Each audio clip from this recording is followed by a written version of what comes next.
The thing about working for the Department of Homeland Security's Intelligence Division is that your family never really understands what classified means. Not really. To them, it's just a word you use to sound important, to avoid explaining your boring desk job, to make yourself seem more interesting than you actually are. I'm Sarah Mitchell, 31 years old, and I've worked as a senior intelligence analyst for DHS for 6 years. My security clearance level is TS/SCI with special access to counterterrorism intelligence. I analyze threat data, coordinate with international agencies, and help prevent attacks on U.S. soil. But to my family, I'm just Sarah who works for the government doing paperwork. My older sister Amanda is a pediatrician. My younger brother Kyle runs a successful marketing agency. They have careers people understand, careers they can explain at parties, careers that make mom and dad proud. Me. I've spent 6 years saying, I can't discuss my work, so many times that my family genuinely believes I have nothing interesting to discuss. The problem started 3 months ago when I made the mistake of working from home during a family visit.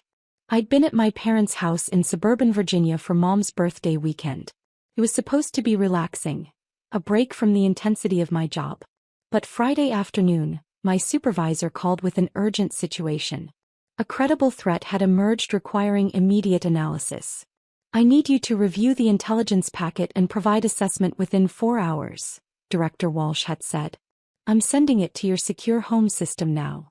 Understood, I'd replied, already heading to my childhood bedroom where I'd set up my secure laptop. I have protocols for working remotely. Encrypted laptop, biometric authentication, isolated network connection, physical security measures. My bedroom door had a reinforced lock I'd installed myself. The windows had security film. It was as secure as I could make a civilian location. The intelligence packet was 47 pages of classified threat assessment data. Intercepted communications, surveillance photos, financial tracking, source reports. It detailed a suspected terrorist cell planning an attack on transportation infrastructure. Lives depended on my analysis being accurate and fast. I'd worked for 3 hours straight cross-referencing data, building timeline analysis, identifying pattern connections. I was deep into the work when Mom had knocked on my door. Sarah, honey, dinner's ready. I'll be down in an hour, Mom. I'm working. On a Friday night? Sweetie, you need to relax. It's just work. It can wait. I'd wanted to explain that just work meant preventing people from dying, but I couldn't say that. So I just repeated, I'll be down when I'm finished. Please don't disturb me. She'd gone away, but I'd heard her talking to Dad downstairs. She's locked herself in her room with her computer again. I don't understand why she can't just take a weekend off. How important can government paperwork possibly be? I'd finished the assessment at 8 p.m., transmitted it through secure channels and joined the family for late dinner. Amanda had already left to handle a patient emergency. Kyle was showing Mom and Dad his latest marketing campaign on his tablet.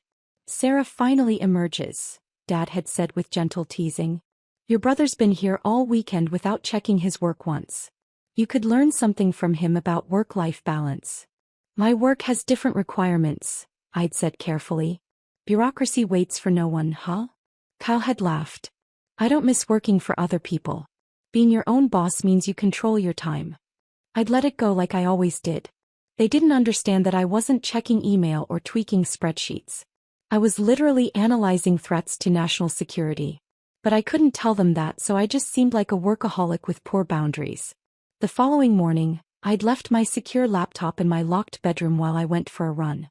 Standard protocol. Secured device, locked room, family members who'd been briefed repeatedly about not touching my work materials. I'd been gone 45 minutes. When I'd returned, sweaty and ready for a shower, I'd found my bedroom door open. My heart had dropped into my stomach. I'd rushed inside to find my secure laptop closed on the desk where I'd left it, but my briefcase was open. The printed intelligence packet I'd been working from, which I should have secured in the locked case before leaving, was gone. Mom. I'd called out, trying to keep the panic from my voice. Did someone come in my room? Oh, honey, yes, Mom had called back from the kitchen. I needed to grab your laundry. The door was locked, but I used the master key. I didn't touch your computer, don't worry. The master key. The one I'd forgotten existed from when I was a teenager. I'd gone downstairs on shaking legs. Mom, Dad, and Kyle were in the living room. And spread across the coffee table were 47 pages of classified intelligence documents. "Mom," I'd said, voice carefully controlled. "Where did you get those papers?" "From your briefcase, sweetheart. Kyle was asking about your work and I thought it would be nice for you to share for once. You're always so secretive." She'd smiled, completely oblivious. "We've been looking through them. It's actually quite interesting. Although I don't understand most of it." Kyle had been holding a page with surveillance photos. Dad had been reading a threat assessment memo marked top secret //SCI//no foreign in red letters at the top. "These are classified documents," I'd said quietly. "You've just committed a federal crime." Mom had laughed. "Oh, Sarah, don't be so dramatic. It's just your work papers. We're your family." "These documents," I'd continued, pulling out my phone, "are top secret sensitive compartmented information. They detail an active counterterrorism investigation. Unauthorized access is a felony. Unauthorized disclosure could result in people dying." "Sarah, relax," Dad had said, waving dismissively. "We're not going to tell anyone. We were just curious about what you actually do all day." My phone had a panic button, a security feature for exactly this kind of scenario. Unauthorized access to classified materials by uncleared individuals in an unsecured location. I'd pressed it while they were talking. "You need to put those documents down immediately," I'd said. "Do not read another word. Do not touch them. Put them on the table and step away." "Just sharing your boring government work," Mom had said with exasperation. "Nothing important here." Dad had continued scanning the page in his hands, squinting at surveillance photos. "Is this in Arabic? Were you translating something?" Kyle had his phone out, apparently photographing one of the pages. "This is actually pretty cool, Sarah. You're like a real analyst. Why didn't you ever tell us you worked on stuff like this?" "Because it's classified," I'd said. "Kyle, delete that photo right now." "It's just for me," he'd protested. "I'm not going to post it anywhere." I'd pressed the security alert button on my phone. The emergency response would be immediate. Probably 3 to 5 minutes given our proximity to federal facilities in Northern Virginia. "Everyone needs to sit down," I'd said.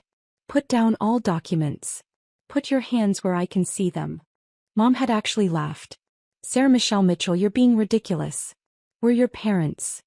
Unauthorized persons have accessed top secret materials containing intelligence on an active counterterrorism operation," I'd said, now speaking partially for the recording that had activated when I pressed the panic button.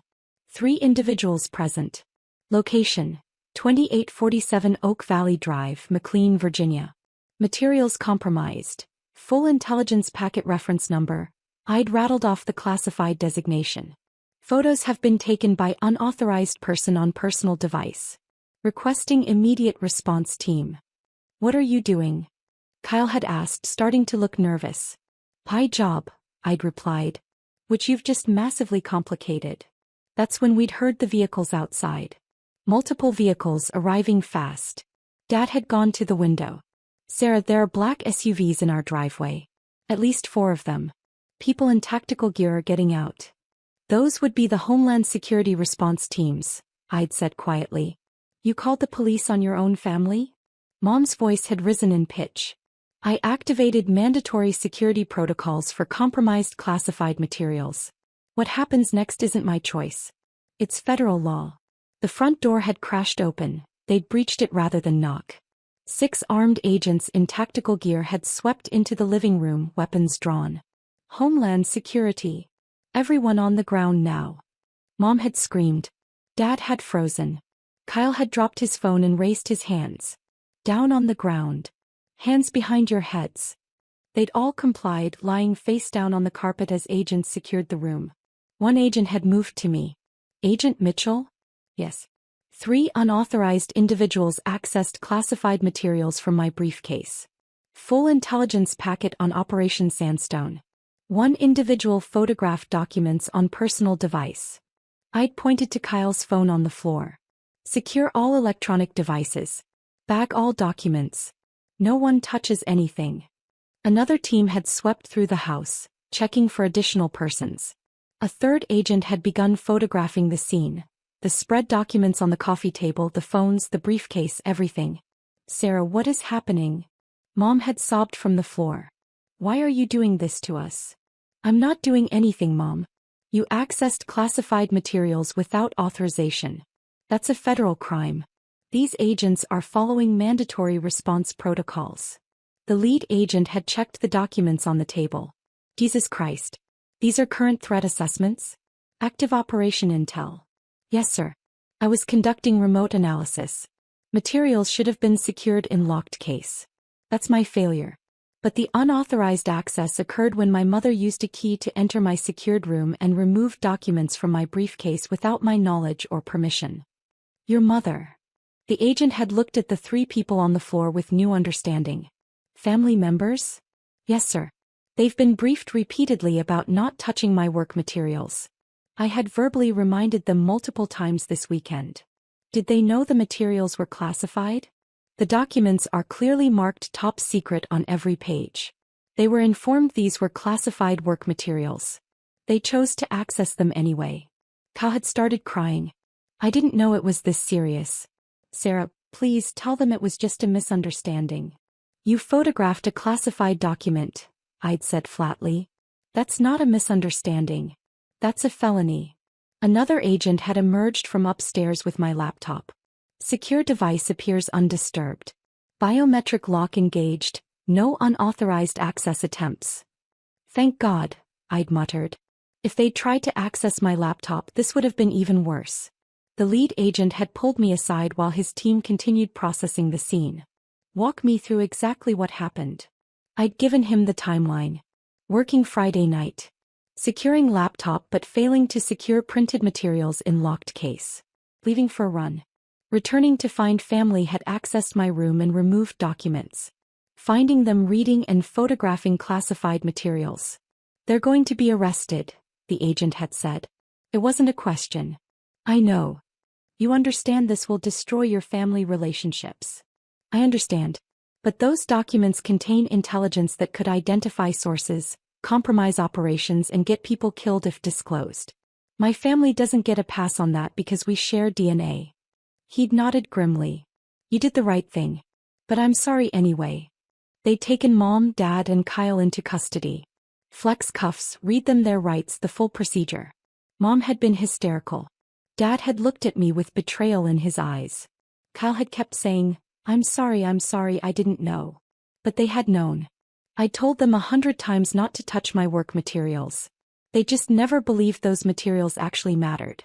My sister Amanda had arrived an hour later. She'd been contacted as next of kin. She'd found me sitting in the living room, now a documented crime scene with agents still processing evidence. What the hell happened? Amanda had demanded. Mom called me crying from the police station. She said you had her arrested. She accessed classified intelligence documents, I'd said wearily. So did Dad and Kyle. I followed mandatory security protocols. The rest was inevitable. Over paperwork? Sarah, there are parents. Not paperwork.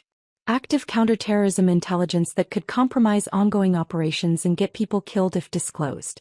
And I don't care if there are parents. The law doesn't care either. Amanda had stared at me. You've lost your mind. You're going to let our mother go to prison over your stupid job. It's not my choice, Amanda. They committed federal crimes. The moment they accessed those documents, the outcome was determined. I reported it as required by law. Everything after that is out of my hands. You could have not reported it. Then I would have committed a felony, failure to report a security breach.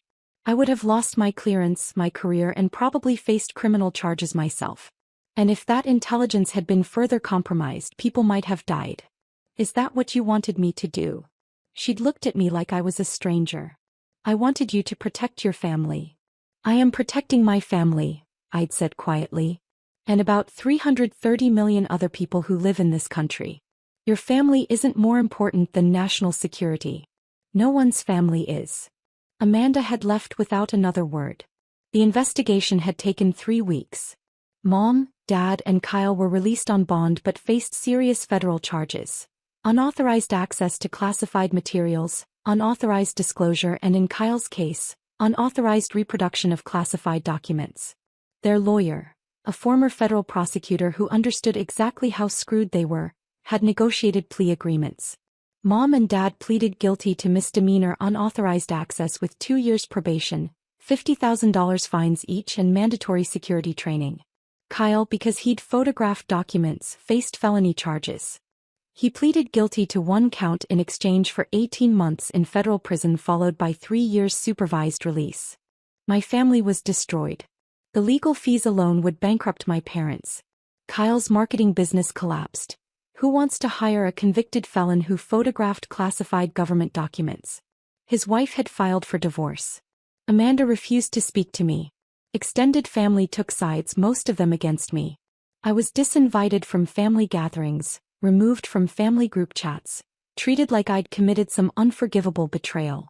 And maybe I had from their perspective. But from my perspective, they'd committed an unforgivable betrayal first. They'd been told repeatedly not to touch my work materials. They'd been warned that my work was classified and serious. They'd chosen to disregard all of that because they didn't believe what I did actually mattered. They'd been wrong. 4 months after the incident, I sat in Director Walsh's office for a security review. "Your family situation has been thoroughly investigated," she said, reviewing the file. "We've concluded you followed all proper protocols. In fact, your response to the breach was exemplary." "Thank you, ma'am. However, your home environment has been deemed insecure for remote work. Future assignments requiring classified materials will need to be conducted in secure facilities only." "I understand." She'd closed the file and looked at me directly. "How are you holding up?" "Honestly, ma'am, not great. But I'd make the same choices again." "Good. Because that's the only right answer. National security can't be compromised for personal relationships. The moment you put family loyalty above operational security, you become a liability." "Yes, ma'am." "For what it's worth, Mitchell, I'm sorry. I know this cost you everything. But you saved an operation that was already on a knife's edge. The intelligence your family accessed included source identification data. If that had been disclosed, we would have lost critical assets in a hostile region. People would have died." "They still don't understand that," I'd said quietly. "They think I chose paperwork over family. They'll probably never understand. Most people can't conceptualize what we actually do because we work in the shadows. We prevent disasters that never happen. There are no headlines for attacks we stop, no credit for lives we save. Your family will probably always see you as the person who destroyed their lives over nothing." "I know. Can you live with that?" I'd thought about it. Really thought about it. "Yes," I'd finally said. "As I know the truth. And I know that intelligence packet contained information that would have compromised 8 human sources, 3 ongoing operations, and potentially revealed intelligence gathering methods to hostile actors. My family's comfort isn't worth that price. Nobody's is." Director Walsh had smiled slightly. "You're going to go far in this agency, Mitchell. Unfortunately, you're also going to be very lonely." She'd been right on both counts. 6 months after the incident, I was promoted to lead intelligence analyst with a 22% pay increase and expanded operational authority. I was working on high-level threat assessments, briefing senior officials, coordinating with international partners. My career had never been better. My personal life was destroyed. Mom sent a letter from her court-mandated security training. It was full of hurt and confusion, asking why I'd done this to them, saying she'd only wanted to understand my work, that she was my mother and deserved to know what her daughter did all day. She still didn't get it. Dad wouldn't communicate at all. Amanda sent one email. "I hope your job was worth it. You've lost your family." Kyle wrote from federal prison. Unlike the others, his letter showed some understanding. "Sarah, I'm not going to say I forgive you because I'm still angry. My life is ruined. But I get it now.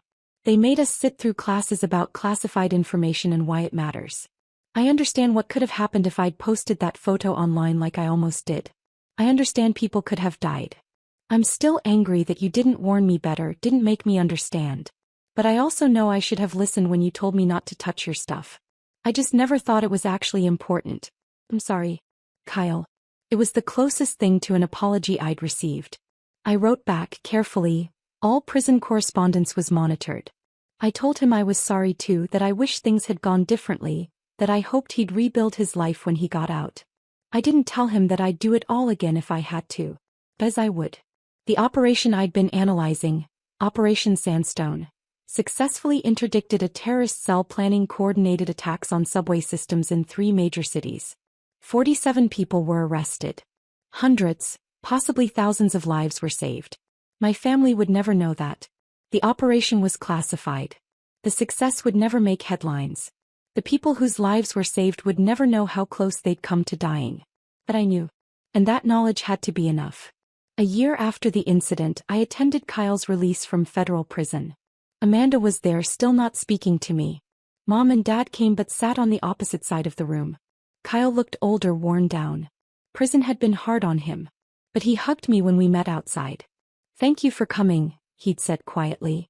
"You're still my brother. Even after everything?" Even after everything. We talked for a while. Carefully neutral conversation about his plans, his job prospects, his hopes for rebuilding. He'd asked about my work. I'd said, "I can't discuss it," like always, but this time he'd just nodded. "I get it now," he'd said. "Took prison for me to understand, but I get it." Mom had approached as we were talking. She looked at me with eyes full of pain. "Was it worth it?" she'd asked. "Destroying your family over your job?" I'd thought about Operation Sandstone. About the subway cars that weren't bombed. About the people who went home to their families that day without ever knowing they'd been in danger. "Yes," I'd said quietly. "It was worth it." She'd walked away. Maybe for the last time.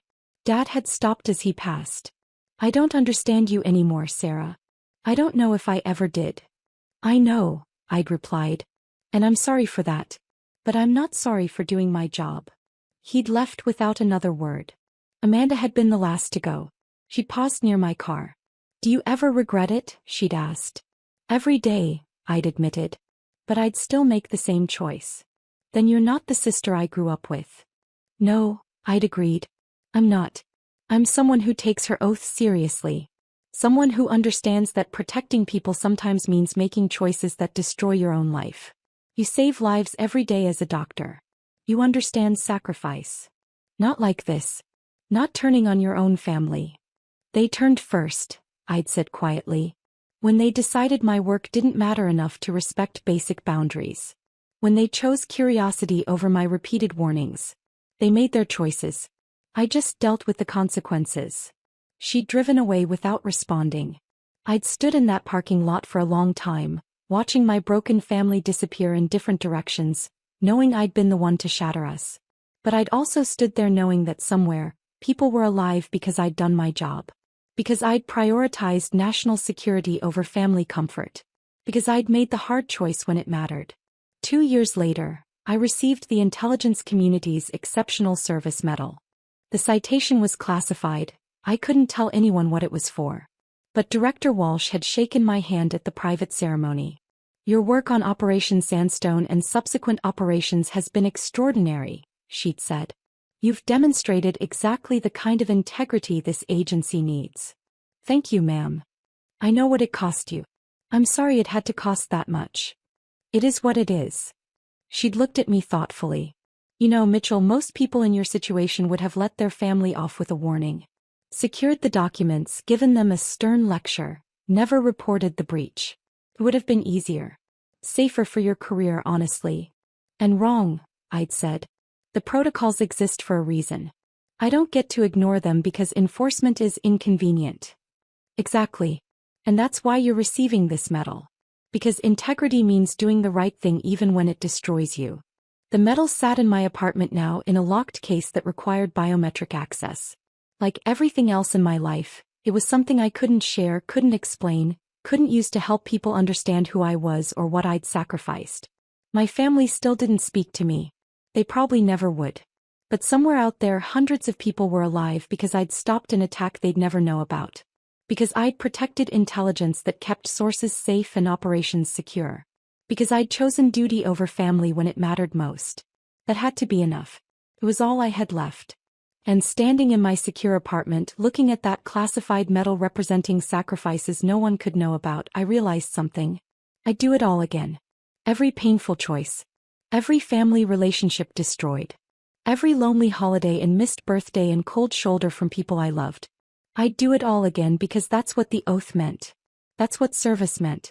And some things, National security, operational integrity, the lives of people who would never know I existed, were worth more than my family's forgiveness.